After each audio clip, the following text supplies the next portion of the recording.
जार गुलाब जल्दी फोनवा कर दियोगे। आशा के तोरे फोनवा करो इंतजार गुलाब जल्दी फोनवा कर दियोगे। कौन करन आशा छोड़ ले तो साथ गे, कौन करन आशा छोड़ ले तो साथ गे। आशा के तोरे बिन गुलाबो के दिल टूट, तोरे बिन नहीं जिए परतोगे।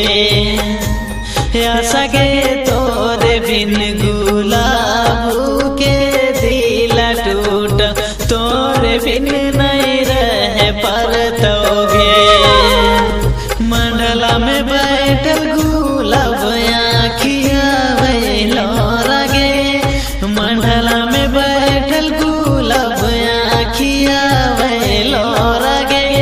आशा गे तोरे बिन गुलाब कैसे रहे परतो, जल्दी फोनवा कर दियोगे।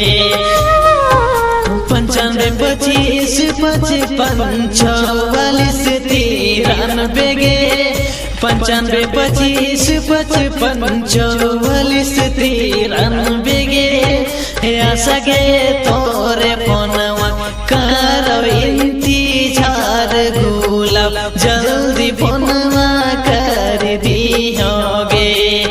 आशा गे तोरे फोनवा करो इंतजार गुलाब जल्दी फोनवा कर दियोगे। कौन करन आशा छोड़ ले